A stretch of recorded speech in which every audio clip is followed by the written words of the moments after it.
जय हिंद दोस्तों मैं एमएस शास्त्री आप सभी का स्वागत करता हूं। आज हम बहुत ही महत्वपूर्ण संस्कृत के 30 प्रश्नों पर चर्चा करने वाले हैं, जो कि निरंतर हम सभी लोग प्रातः 8:30 बजे वाली कक्षा में कर रहे हैं। बहुत उपयोगी प्रश्न रहते हैं। आप लोग भी बहुत अच्छे तरीके से कमेंट में उत्तर दे करके अपनी तैयारी को मजबूत बना रहे हैं, अपने अभ्यास को मजबूत कर रहे हैं।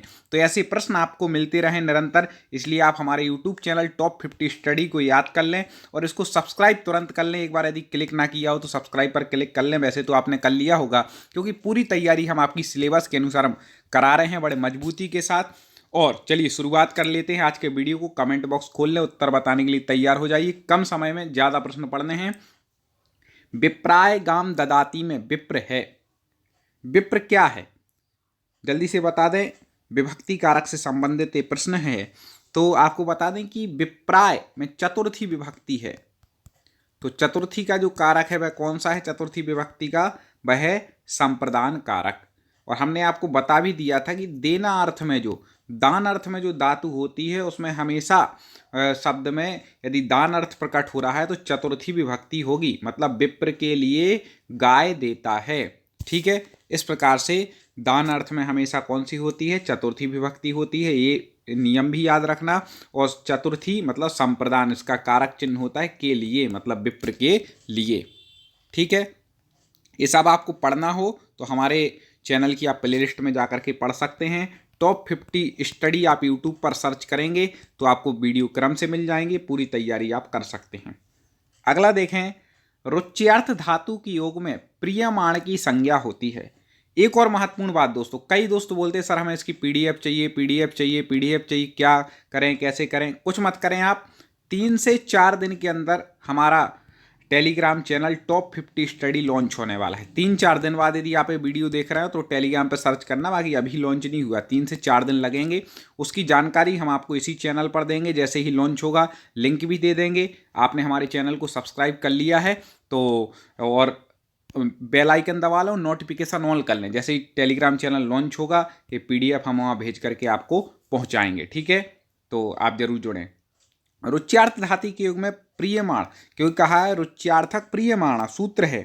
तो वहाँ पर आपको बता दें रुचि अर्थ की, जैसे हमने दान अर्थ में बताया ना, ऐसे ही रुचि अर्थ की जो धातुएं होती हैं उनमें भी क्या कौन सी विभक्ति होती? चतुर्थी संप्रदान कारक होता है, संप्रदान होती है। ठीक है, कौन सी संज्ञा होती है उनकी? संप्रदान संज्ञा। आपने पढ़े होंगे कर्ता ने, कर्म को, करण से, संप्रदान के लिए। तो रुचि अर्थ में भी कौन सी? संप्रदान संज्ञा होती है। अगला देखें, ये पूरी क्रम से है, मैंने बताया था 90 प्रश्न है क्रम से, ऐसे ही आगे बढ़ते जा रहे हैं हम। पूरी व्याकरण कवर होगी इसमें। धारे रुत्तमर्ण से संबंधित है। धारे रुत्तमर्ण से संबंधित क्या है? तो वो भी क्या बता दें आपको, यह संप्रदान ही है। इसकी भी संप्रदान संज्ञा होगी, या इसको कह सकते हैं चतुर्थी विभक्ति होगी इस अर्थ में, ऐसे भी लगा सकते हैं। ठीक है, स्प्रेह रीप्सिता कई बार पूछा जाता है से संबद्ध संज्ञा है। तो आपको बता दें स्प्रह या ईप्सित जो है, स्प्रह मतलब जो हमारी इच्छा है एक प्रकार से, स्प्रह ईप्सित उसके अर्थ में भी क्या होती है? संप्रदान विभक्ति होती है। ठीक है, रुचि अर्थ में, स्प्रह अर्थ में, ऐसे इन सब में संप्रदान संज्ञा है। आगे, क्रोध द्रोह ईर्ष्या सूर्यार्थानाम यम प्रतीकोपः, कोपहा होना चाहिए, कोप लिखे, कोपहा से संज्ञा होती है। मतलब क्रोध, द्रोह, ईर्ष्या आदि अर्थ में जिस पर कोप किया जाए उसमें कौन सी संज्ञा होगी?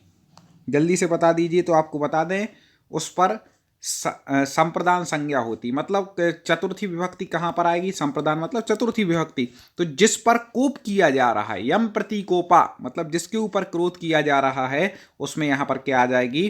चतुर्थी आ जाएगी। या जिससे ईर्ष्या की जा रही है, जिससे द्वेष किया जा रहा है, उसमें चतुर्थी आ जाएगी। आगे उदाहरण भी आएंगे तो आप समझ लेना। ठीक है, अगला है उत्पातेन ज्ञापिते च वार्तिक से होने वाली विभक्ति है।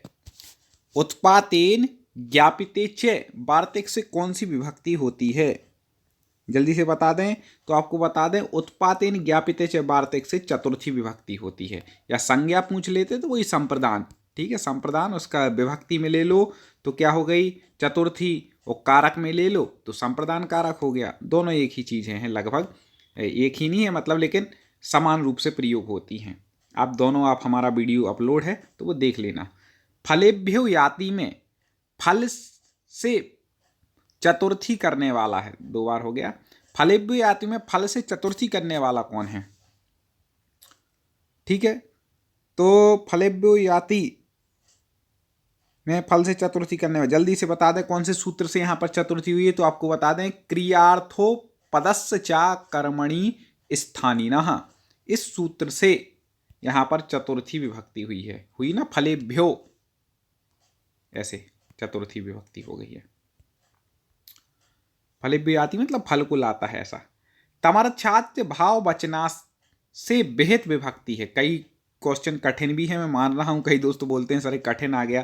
देखो सरल भी हैं इस पीडीएफ में, कठिन भी हैं, वो क्रम से हैं। जैसे अभी विभक्ति चल रही तो विभक्ति के मिलेंगे, फिर इसके बाद वचन चलेंगे तो वचन के, फिर लिंग चलेंगे तो लिंग के, संधि चलेगी संधि के, समास चलेंगे समास के, क्रम से। ये हमने बताया था ना, आपको संस्कृत व्याकरण क्रम से सरल भाषा में प्रश्नोत्तर पर आपको चर्चा करनी है।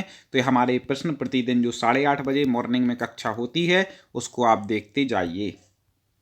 तो तमर्थात् भाव वचनात् में विहित विभक्ति कौन सी है? तो आपको बता दें इसमें विहित विभक्ति है चतुर्थी। कौन सी है? चतुर्थी। अगला प्रश्न है, इसको वेरी वेरी IMP लगा लेना अभी से। आपको बता दें क्यों है, स्वाहा के योग में प्रयुक्त विभक्ति कौन सी है? कई बार पूछा गया, कई परीक्षाओं में पूछा गया प्रश्न है, तो एक याद रखिएगा, नमः, स्वस्ति, स्वाहा, वसट, इन सब के योग में चतुर्थी विभक्ति होती है। कौन सी होती है दोस्तों? चतुर्थी। किस किस में? नमः, स्वस्ति, स्वाहा, बसठ, इन सब के योग में चतुर्थी विभक्ति होती है। इस बात को हमें याद रखना है। जैसे अपन बोलते ना, देवाय नमः, देवाय चतुर्थी हो गई, ठीक है। इस प्रकार से गुरुवे नमः ऐसे बोलते हैं ना, मतलब। और जिनेन्द्राह स्वस्ति, स्वस्ति के योग में भी कौन सी होती है? चतुर्थी होती है। बसठ के योग में भी। तो इन सब में क्या होती है? चतुर्थी विभक्ति होती है, याद रखिएगा। स्वाहा, नमः, इन सब के योग में। आगे है, अपाय अर्थ में ध्रुव की संज्ञा होती है। ठीक है, कौन सी विभक्ति होती है अपाय अर्थ में ध्रुव की संज्ञा? तो आपको बता दें पंचमी में होती है। ठीक है, पंचमी में। आगे देख लिए, ग्रामादायाति में ग्राम की अपादान संज्ञा विधायक है। अपादान संज्ञा हुई है यहाँ पर, क्योंकि ग्रामादायाति में इसका अपन तोड़ दें तो ग्रामात और आयाति हो जाएगा। तो ता का हो गया दा व्यंजन संधि से, तो क्या बन गया इसका? अपन मिला करके ग्रामात दायति, ये अपन ने देख लिया। तो इसका अपादान संज्ञा हुई तो है ग्रामात में, पंचमी है बिल्कुल अपादान संज्ञा, लेकिन किस सूत्र से हुई वो आपको सूत्र बताना है यहाँ पर। तो आपको बता दें, ध्रुवम पाये अपादानम, इससे क्या हुई है? अपादान संज्ञा इस सूत्र से हुई है। अगला देखें, भयार्थक धातु के प्रयोग में भय के हेतु की संज्ञा है। भयार्थक धातु के प्रयोग में भय का जो हेतु है, जिस कारण से भय हो रहा है, उसकी संज्ञा कौन सी होती है? तो आपको बता दें कि एक सूत्र है, उसको याद रखिएगा, पंचमी भयेन। मतलब जब भी कोई भय की बात होगी कि इससे डरता है, तो उसमें पंचमी विभक्ति आएगी। ठीक है, जैसे एक इसमें उदाहरण आता है, चोरात बिभेति। चोरात मतलब चोर से, बिभेति मतलब डरता है, जिससे डर रहे हैं उसमें पंचमी आएगी। चोर से डर रहे तो चोरात विभेति हो गया। तो भयार्थक धातु के युग में आप पंचमी का जो अपन बोलते हैं तो उसको क्या बोलते हैं? अपादान। इसका अर्थ होता है से अलग होने के अर्थ में, कारक चिन्ह होता है से अलग होने के अर्थ में, या भय के अर्थ में भी पंचमी विभक्ति हमेशा प्रयोग होती है। पंचमी भयन आप याद रखना। अगला देखें, अध्यपात पराजयते में अध्ययन की अपादान संज्ञा करने वाला है। अध्ययन की अपादान संज्ञा हुई है, क्योंकि अध्यपात में कौन सी संधि है यहाँ पर? सॉरी, संधि नहीं, कौन सी विभक्ति है यहाँ पर? पंचमी विभक्ति है। तो अपादान है। तो अपादान की इससे संज्ञा किस सूत्र से यहाँ पर हुई है आपको वो बताना है। तो आपको बता दें पराजेर सोढ़ा, इस सूत्र से यहाँ पर अपादान संज्ञा हुई है। आगे और भी आएंगे, विभक्ति हो जाएगी, इसका लिंग वचन कारक के आएंगे, संधि समास सब, उपसर्ग प्रत्यय सब के आएंगे। मातुर निलीयते कृष्ण में मातृ की अपादान संज्ञा करने वाला है। मातुर निलीयते कृष्णा में मातृ शब्द की अपादान संज्ञा किससे हुई है, क्योंकि मातुहु आ गया, पंचमी विभक्ति बनता है मातृ शब्द में मातु, तो यहाँ पर पंचमी तो हुई है, लेकिन किस सूत्र से हुई है। तो अंतर्धो एना दर्शनम इच्छति, ठीक है, इस सूत्र से हुई है। इनका विस्तार से तो आपको पढ़ना पड़ेगा दोस्तों, हमारी अलग से जो क्लासें हैं उनको पढ़ना पड़ेगा, ठीक है। जायमान के हेतु की संज्ञा है, जायमान के हेतु की संज्ञा कौन सी है। तो जायमान के हेतु की अपादान संज्ञा है। कई लोग तो लगा ही लेते होंगे, सर आप अपादान पढ़ा रहे तो वही लगा देते हैं, लेकिन वहाँ तुक्का मत लगाना, ठीक है, यहाँ भी नहीं लगाना, पढ़ो अच्छे से। हिमवतो गंगा प्रभवती, वेरी वेरी IMP हो उदाहरण, कई बार पूछा गया है। मतलब हिमवतो मतलब हिमालय से, गंगा प्रभवती मतलब गंगा निकलती है। ये पंचमी का प्रमुख उदाहरण है जो सबसे ज़्यादा पूछा जाता है, ठीक है। तो हिमवता में अपादान विधायक सूत्र है। हिमवता में कौन सी संज्ञा है, अपादान संज्ञा पंचमी, क्योंकि यहाँ पे हमने बताया था ना, से अलग होने के अर्थ में आता है अपादान का जो चिन्ह है, कारक चिन्ह। तो हिमालय से गंगा निकलती है, मतलब हिमालय वहाँ से गंगा निकल रही है, ठीक है, इसलिए इससे अलग होने के अर्थ में आता है। तो जैसे वृक्ष से पत्ते गिरते हैं, एक है वृक्षात पत्राणि पतंती, ये उदाहरण पूछा जाता है। और हिमवतो गंगा प्रभवती हमेशा याद रखना है, इसमें पंचमी विभक्ति है। अब यहाँ पर इसका विधायक सूत्र कौन सा है, ये यहाँ पर पूछा गया और हाई लेवल आ गया उससे। तो आपको बता दें कि यहाँ पर विधायक सूत्र होगा भुवाह प्रभवा। कौन सा है विधायक सूत्र, भुवा प्रभवा, पंचमी विभक्ति है या अपादान कारक है, ऐसे आप समझ सकते हैं। ऋते एवं आरात के योग में प्रयुक्त विभक्ति है, ऋते आरात के योग में प्रयुक्त विभक्ति। दोस्तों कमेंट में उत्तर तो बताना ही है, साथ में आप ये बता ही रहे हैं कि आप किस एग्जाम की तैयारी कर रहे हैं, भी किसी ने ना बताया तो बता दें, वैसे क्वेश्चन लाएंगे। और आप संस्कृत में आपको किस चीज़ में कठिनाई आती है, किसी को संधि में आती, किसी को समास में आती, किसी को विभक्ति में आती है, अब किस चीज़ में कठिनाई आती है तो आप वो बताएं, तो उसके हम ट्रिक के साथ वो वीडियो ले आएंगे सरल तरीके से। हमारा उद्देश्य है संस्कृत को सब तक पहुंचाना, लेकिन कैसे, सरल तरीके से। व्यक्ति को कठिन लगेगी तो पढ़ेंगे ही नहीं हमें, इसलिए आप जल्दी से आप कमेंट कर दीजिए कि आपको क्या पढ़ना है, तो वैसे वीडियो आपको मिलते रहेंगे। ऋते एवं आरात के योग में प्रयुक्त विभक्ति है। ऋते और आरात के योग में आपको बता दें पंचमी विभक्ति प्रयुक्त होती है, किसमें, ऋते और आरात में। जाड़यात बद्धा में प्रयुक्त विभक्ति है। जाड़यात बद्धा कई बार पूछा जाता है, तो आपको बता दें विभाषा गुणो स्त्रियम, ठीक है, कौन सी, विभाषा गुणो स्त्रियम से विभक्ति हुई है इसमें, महत्वपूर्ण आ गया। पृथक बिना नाना के योग में प्रयुक्त विभक्ति है। तो आपको बता दें कि पृथक बिना और नाना इनकी योग में जो विभक्ति होती है पंचमी विभक्ति होती है, ठीक है। बिना के योग में तो और तृतीया भी होती है, लेकिन ये कई विभक्ति ऐसी हैं 2 2 3 3 में होती। तो अभी जो अपन पंचमी का पढ़ रहे हैं, तो पृथक बिना और नाना के योग में कौन सी विभक्ति होती है, आपको बता दें पंचमी विभक्ति होती है। याद रखिएगा इस चीज को, ठीक है, क्योंकि पूछ लिया जाता है। अन्नस्य हेतुर बसती में षष्ठी विधायक सूत्र है। षष्ठी का आ गया, इसके बाद सप्तमी, इसके बाद अगला क्रम से आएगी पूरी व्याकरण, ठीक है, मिक्स भी है लेकिन क्रम से हैं बिल्कुल। तो अन्यस्य हेतुर बसती में षष्ठी विधायक सूत्र है। आपने पिछले वीडियो ना देखे हो क्रम से, टॉप 50 स्टडी सर्च करें और आपको मिल जाएंगे वीडियो, प्ले लिस्ट में देख लें। तो अन्यस्य हेतुर बसती में षष्ठी विधायक सूत्र कौन सा है, षष्ठी विभक्ति है, तो इसका षष्ठी विधायक है षष्ठी हेतु प्रयोगे। अन्नस्य शब्द में षष्ठी है कि नहीं, अन्न, हमने राम शब्द के रूप ट्रक से पढ़ाए थे, तो क्या बना था, रामस, ऐसे अन्न का क्या बनेगा, अन्नश, ठीक है, ऐसे। अतसर्थ प्रत्यय के योग में प्रयुक्त विभक्ति है। अतसर्थ प्रत्यय के योग में विभक्ति जो होती है, तो आपको बता दें षष्ठी होती है। आगे बढ़ जाते हैं।